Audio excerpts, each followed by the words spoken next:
Divorce is becoming a very common thing. Very common, unfortunately.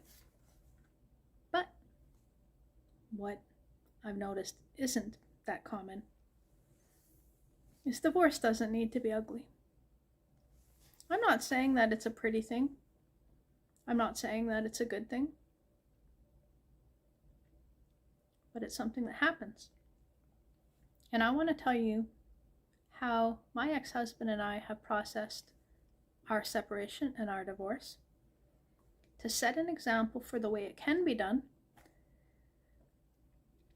for those of you that want to choose the higher ground. So Matthew and I got married when I was 19, and we did not know each other very long. And I won't go into all the details, but we were married for 15 years, and we separated about, was it 9 years ago? Let's say, give or take, about 9 years ago, and then we got officially divorced. In the process of separating, we didn't go through lawyers and this big battle. Like two mature adults, we decided to part ways, separate up the business, decide how we would handle parenting and managing two separate households.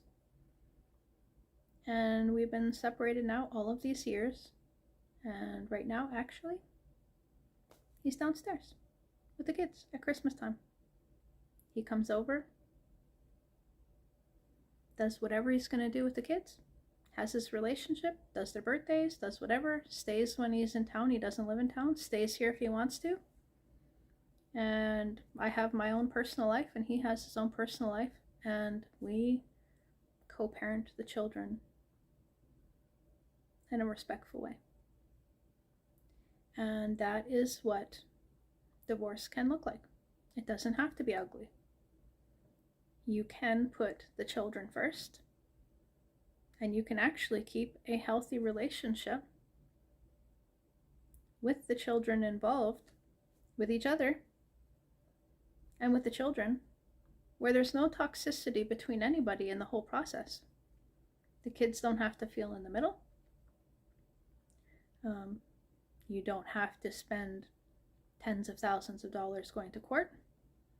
You don't have to have social services and custody agreements and all different kinds of things that are very, very stressful. Two adults can sit down together and maturely work out a way to part ways, referring to the romantic aspect of the relationship, in a mutually respectful manner.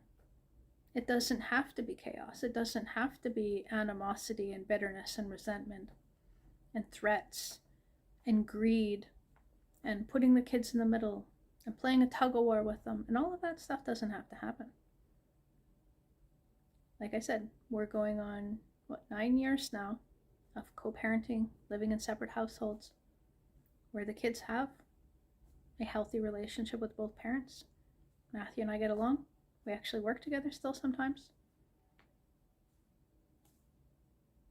We have a stocking downstairs for him right now. Kids didn't have to twist my arm to go buy him stuff for his stocking. It's best for the kids if you make your divorce and your separation not an ugly one. It's best for them.